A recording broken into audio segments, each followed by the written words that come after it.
Oi, gente! Hoje, então, a gente começa o segundo bimestre, mas, na verdade, a aula de hoje ela é a última partezinha da apostila do primeiro bimestre, tá? Quando a gente ainda está falando dos tipos de movimento. Então, até agora, a gente falou lá de movimento retilíneo uniforme, movimento uniforme, na verdade, movimento uniformemente variado. E todas as análises que a gente fez na teoria foram análises horizontais. Então, hoje a gente vai trabalhar com queda livre e movimento vertical. Como assim? Então, a gente vai trabalhar no sentido vertical dos movimentos. Até então, como a gente estava trabalhando com o sentido horizontal dos movimentos, então a gente trabalhando no eixo X, então agora a gente vai começar a observar exercícios, por exemplo, de estar jogando uma pedra em algum lugar, altura de prédios, altura de morros, alturas, enfim, de estar jogando, de ter um avião, por exemplo, e cai uma caixa, coisas desse gênero, tá? Então, queda livre em movimento vertical é quando a gente tem o seguinte ato. Queda livre, ele vai ser o seguinte. Quando eu tenho parado aqui, tá? E eu simplesmente largo uma bolinha ou um objeto. Então, a queda livre, ela tem essa característica de eu estar parado aqui em cima e jogar alguma coisa. O movimento vertical, ele já é uma característica de você jogar uma coisa para cima e ela cair. Tá? Então, esse aqui, queda livre, isso aqui, o movimento vertical. Qual que é a diferença? Por exemplo, na queda livre, eu sei que a minha velocidade inicial ela é igual a 0. Tá? No movimento vertical, eu faço uma análise da ida, da volta e da volta da bolinha. Quer dizer, da ida da bolinha e da volta da bolinha. Tá? Equações que a gente usa. Então, a gente vai usar basicamente as mesmas equações. A gente vai usar S igual a S0 mais V0t mais GT ao quadrado. Daí, quando a gente tem queda livre, eu sei que V0 é 0, nesse caso, então isso aqui vai sair, tá? E veja, tem uma coisa aqui, G no lugar do A. Muito importante essa observação. V igual a V0 mais GT, também a gente tem o G no lugar do A. Então, essa primeira aqui, função horária da posição. Essa segunda aqui, função horária da velocidade, no movimento uniformemente variado, tá? E aqui eu tenho Torricelli, V ao quadrado igual a V0 ao quadrado mais G delta S. Esse G aqui, ele significa aceleração gravitacional. Então, a gente usa um valor também para ele específico de 10 metros por segundo. Então, esse valor sempre vai ser esse, 10 metros por segundo. O valor certo dele é aproximadamente 9,8, mas a gente não vai trabalhar com esses números quebradinhos, então, didaticamente, é permitido que a gente arredonde o 9,8 para 10. Característica também da queda livre do movimento vertical, ele sempre vai ser um movimento variado, tá? Principalmente por quê? Porque a aceleração desse movimento é a aceleração gravitacional. Então, aquelas equações do mu, do movimento uniforme, a gente não vai usar. A gente vai usar só as equações do movimento uniformemente variado. Tá? Então, são essas as equações que a gente vai usar. Lembrando, então, de novo, queda livre é quando eu jogo alguma coisa assim, e movimento vertical é quando eu faço esse tipo de movimento. Eu vou pegar um exercício aqui para a gente resolver e vocês entenderem como é que resolve exercícios de queda livre ou movimento vertical, tá? Então, imagine um objeto caindo de uma altura de 245 metros comparativamente ao solo. Se o campo gravitacional no local da queda vale 10 metros por segundo, determine A, o tempo que o objeto leva para chegar ao solo e B, a velocidade com qual o objeto chega ao solo.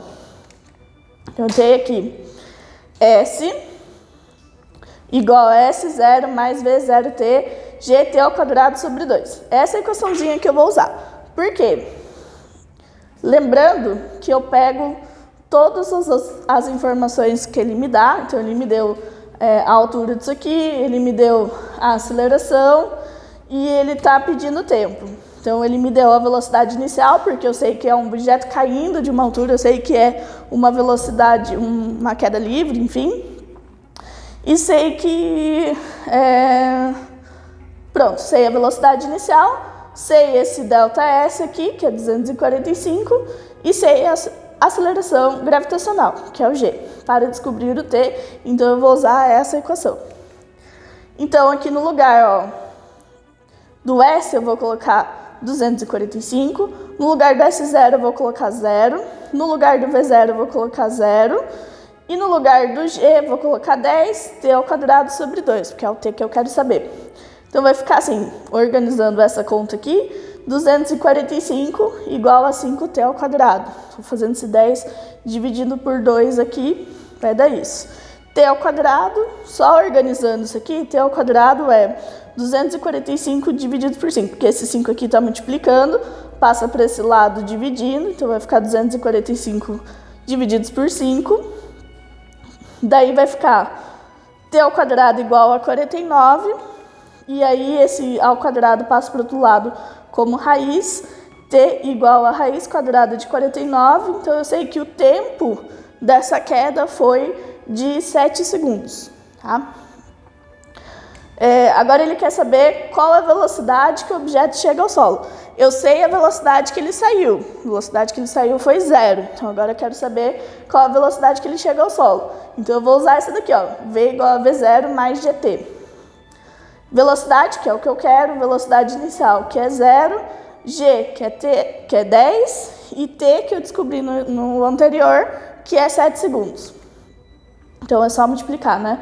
10 vezes 7, então 70 metros por segundo. Então, essa foi a velocidade que ele chegou no chão. Então, na hora que eu joguei disso aqui de uma altura de 245 metros, ele chegou no chão com uma velocidade de 70 metros por segundo. Então, é mais ou menos assim que vocês fazem para utilizar as equações, enfim, para estudar, para fazer os exercícios. Eu falei lá numa live com vocês, uma das que eu gravei até, que como que você faz para resolver os exercícios. Então, anota tudo que o exercício está pedindo e olha lá no formuláriozinho de vocês como é que faz a equação e tudo mais, tá?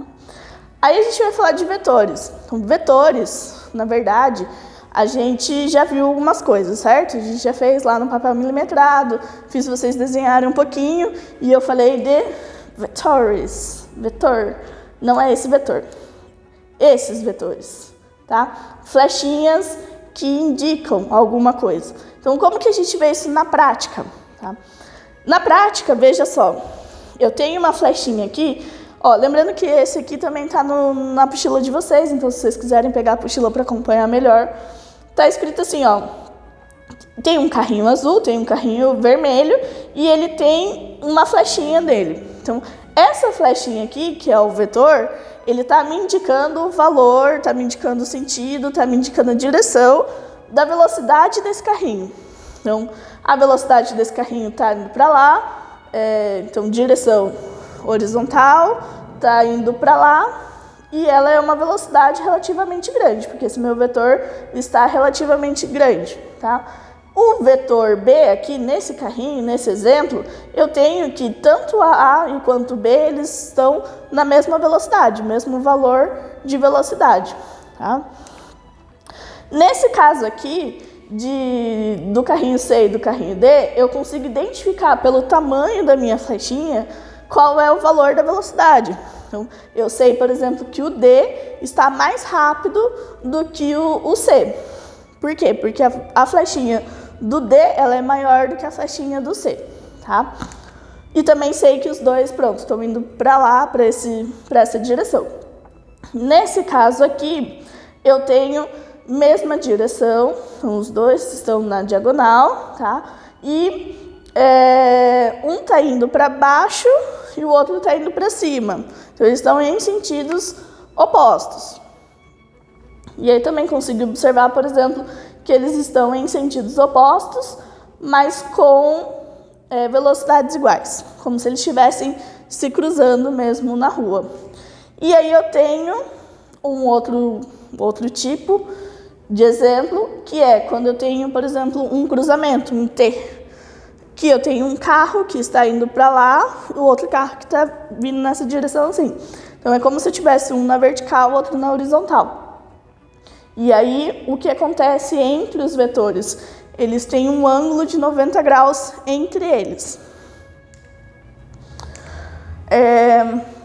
Se a gente pega isso aqui, então esse aqui, se vocês lembram lá de uma aula que eu dei, falando lá de repouso e falando do referencial, e dei até o exemplo de como seria, por exemplo, se você estivesse num ponto de ônibus, um colega estivesse dentro do ônibus, qual que seria, se ele estivesse em movimento em relação ao quê? Pronto. Vou pegar mais ou menos aquele exercício, aquele exemplo, e vou dar o exemplo de como seria se dentro do ônibus você jogasse uma bolinha. Eu até lanço esse desafio para vocês, se vocês quiserem dentro do ônibus pular também, para ver que vocês vão cair no mesmo lugar, e também, ou jogar um objeto no chão. Fazer isso aqui, como se estivesse dentro do ônibus e jogasse a bolinha no chão. O que acontece? O que você, dentro do ônibus, enxergaria era a bolinha fazendo isso aqui, certo? E caindo no mesmo lugar que você está parado.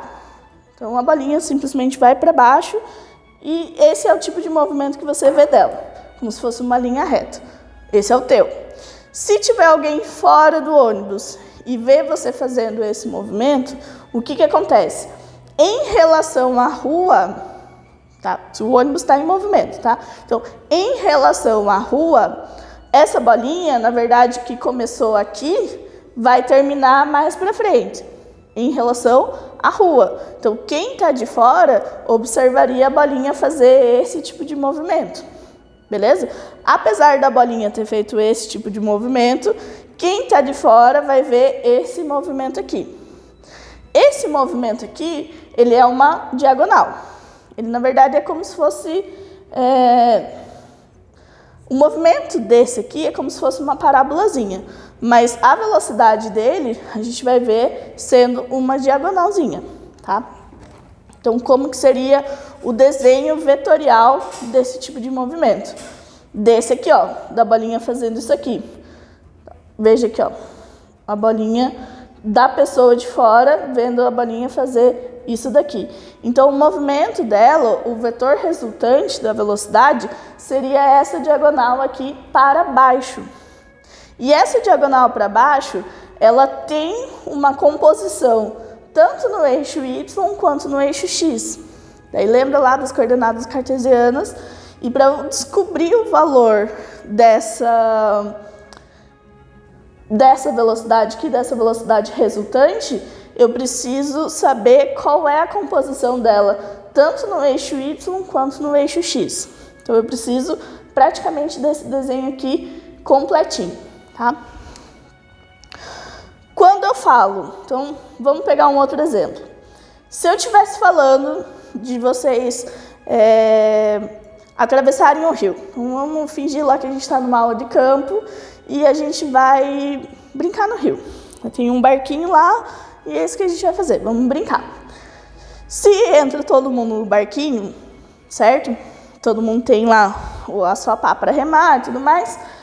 Se a gente está em direção à corrente, então se a gente está a favor da corrente, a gente vai mais rápido, vai ser bem mais fácil de remar o barquinho e de ir, enfim, de ir para onde o rio levar, certo? Então, significa que a corrente ela vai ter uma velocidade e o barquinho vai ter outra velocidade. E aí a velocidade total desse sistema, corrente do rio e barquinho, ele vai ser um vetor resultante que vai... Vocês vão ver que a velocidade vai ser mais rápida, a velocidade vai ser maior, e aí o vetor resultante é, na realidade, a soma da velocidade do barquinho com a soma da velocidade da corrente. Então, a velocidade resultante, a rapidez com que a gente está indo para o nosso destino, vai ser a velocidade do barco mais a velocidade da corrente. Se eu tenho um caso contrário, então, esquecemos alguém lá atrás, vamos voltar. Como que a gente voltaria? Então, a corrente está para um lado e a gente estaria voltando para buscar essa outra pessoa que a gente acabou esquecendo lá. Então, a velocidade da corrente ela vai influenciar na velocidade do barquinho. A gente vai ter que fazer mais força, a gente vai ter que fazer mais força no sentido de botar mais aceleração mesmo nessa velocidade aqui, e vai ser mais difícil para a gente. Então, a gente não vai tão rápido quanto se a gente estivesse na direção da corrente. Então, quando eu tenho sentidos opostos, veja, porque a velocidade da corrente está para lá e a velocidade do barquinho está para cá. Então, se eu tenho sentidos opostos, o meu vetor resultante, então a velocidade com que a gente vai voltar a buscar a pessoa, ele vai ser a velocidade do barco menos a velocidade da corrente. Então, se eu tenho sentidos opostos, eu faço um menos o outro para saber o vetor resultante. E aí, se eu tenho, que é esse desenho aqui, ó, muito parecido com aquele do exemplo da bolinha caindo no ônibus. Veja, como que seria isso na prática? Esquecemos alguém do outro lado do rio. Então, agora a gente precisa atravessar o rio nesse sentido. Então, imagina que o rio está indo para lá, certo? O rio está indo para lá e a gente precisa ir para cá. Como que a gente faria? Pronto, vai para lá. Vamos tentar chegar lá do outro lado do rio. Só que a velocidade da corrente ela vai influenciar bastante. Então, se eu saio desse ponto aqui, provavelmente, quando eu chegar lá no outro ponto, eu vou estar um pouquinho mais para frente. Se eu sair aqui, eu vou estar um pouquinho mais para frente. Por quê? Porque a velocidade da corrente ela vai influenciar também.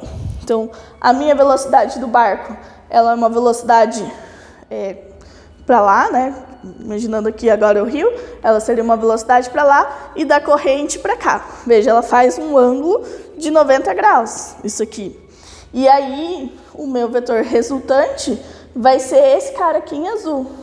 Vai ser essa diagonal que ele fez. E essa diagonal, ela tem um valor. Qual valor? Ela ao quadrado, então a resultante ao quadrado, é igual à soma do vetor barquinho, da velocidade do barquinho, ao quadrado, mais a velocidade da correnteza ao quadrado. Isso aqui é uma relação de Pitágoras, tá? É uma relação que vocês ainda não viram, mas ela é bem prática, na verdade, depois que vocês aprenderem Pitágoras, de conseguir observar por que chega esse valor. Então, essa daqui agora, no momento, eu peço para que vocês decorem dessa maneira. VR ao quadrado é igual a VB ao quadrado mais VC ao quadrado. E depois, lá no primeiro ano, a gente vê certinho como que eu chego a essa relação aqui. Que isso tudo vocês vão ver lá no primeiro ano também. Aí, o que acontece? Veja. Se eu tenho, nesse caso aqui, dessa velocidade ser a diagonal, e eu tenho uma projeção dela, uma composição, tanto no eixo X quanto no eixo Y, então significa que eu tenho um princípio da independência do movimento, que foi o Galileu que disse. O que é esse princípio da independência dos movimentos? Então, o movimento resultante de um objeto pode ser entendido como a composição de outros movimentos realizados separadamente ao mesmo tempo. Calma, vou explicar isso aqui para vocês. Então, eu vou explicar isso fazendo uma coisa na prática. Então, aqui eu tenho uma pranchetinha. Pranchetinha, aquelas que vocês anotam. O professor de educação física adora essas coisas. Tá? Eu desmembrei a minha aqui, só para ficar com essa parte aqui reta. Tá? Eu tenho aqui um negócio de TNT aqui que eu peguei para fazer um apoio, um suporte à minha bolinha. E aí eu tenho aqui o ponto A até o ponto B, que eu fiz aqui de bolinha. Não sei se vocês conseguem enxergar. Aí em cima dessa minha prancheta, eu tenho um papel milimetrado, que vocês conhecem, já estão familiarizados com papel milimetrado. E tenho também esse aqui, que eu acho que vocês não conhecem ainda, que é o papel carbono. Então, papel carbono, qualquer coisa que eu fizer em cima desse papel carbono, ele vai marcar no meu papel milimetrado. Então, o que a gente vai fazer? Eu vou lançar uma bolinha. Então, tem aqui, eu vou lançar essa bolinha aqui de ping-pong. Tá? Como que eu vou lançar essa bolinha de ping-pong? Eu vou pegar essa pranchetinha aqui, vou deixar ela mais ou menos assim, numa diagonal. Vou colocar a minha bolinha aqui em cima e vou dar um petelecozinho em direção ao ponto B, que vocês viram que está aqui, atrás do papel milimetrado. Se, na prática, fosse perfeito esse tipo de movimento, o que aconteceria? A hora que eu desse o peteleco nessa bolinha, ela ia continuar totalmente para lá. Mas, na realidade, a tendência dela é cair. Então, por um determinado tempo, ela até vai continuar reta, mas vai chegar uma hora que ela vai cair. Então, veja, se eu fizer isso daqui, dou um peteleco nela em direção ao ponto B, percebam a trajetória dessa bolinha. Veio aqui e bateu aqui, certo? Ela fez isso daqui. A hora que eu abrir o papel carbono, eu consigo ver a trajetória dessa bolinha aqui no meu papel milimetrado. Como eu sou uma prof muito boazinha, eu fiz isso aqui em casa e marquei para vocês, só que daí eu fiz com uma bolinha de sinuca, essa bolinha aqui, que ela é um pouco mais densa e ela consegue marcar melhor o papel. E aí eu fiz essa trajetória. Então, a trajetória da bolinha, a hora que eu dei o peteleco, foi esse aqui, ó. Esse aqui que está em vermelho. Tá? Então, esse aqui foi a trajetória da minha bolinha a hora que eu fiz isso. Pronto. O que acontece? Como que eu posso fazer isso aqui? Princípio da independência dos movimentos. Qual foi o movimento que vocês viram? Esse movimento de eu jogar a bolinha e ela fazer essa trajetória. Esse é o movimento que a gente vai observar. Só que esse movimento eu posso observar ele tanto na direção X quanto na direção Y. E a hora que eu observo ele, o comportamento desse movimento na direção de X, eu percebo o seguinte, que a velocidade dessa bolinha no eixo X, ela é constante. Então, se eu pego aqui, ó, e marco a cada 2 quadradinhos dessa minha trajetória, eu percebo aqui em preto que a minha velocidade ela é constante. Ela está sempre de 2 em 2 quadradinhos. Se eu faço aqui, traço aqui, ó, para chegar nesse movimento, eu consigo perceber isso. Então, em X, esse tipo de movimento, esse jogado da bolinha, ele é um movimento uniforme, beleza? Se eu pego agora e observo ele em Y, eu percebo o seguinte, eu coloquei aqui, ó, uns pontinhos azuis, para o quê? Depois eu disponibilizo a foto disso aqui para vocês perceberem melhor, tá? Nisso aqui, ó, eu consigo perceber que os mesmos pontos que eu marquei aqui em vermelho, se eu projeto eles no eixo Y, eles começam super juntinhos e depois vão se separando. Isso eu consigo perceber que a velocidade no eixo Y, ela é uma velocidade uniformemente variada. Então, se eu quero fazer uma análise do comportamento da bolinha nesse tipo de movimento. De novo, qual o movimento?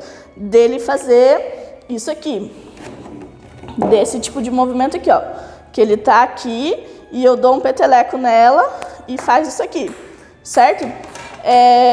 Esse tipo de movimento eu consigo observar ele no eixo X, sendo um movimento uniforme, e esse aqui no eixo Y, sendo um movimento uniformemente variado.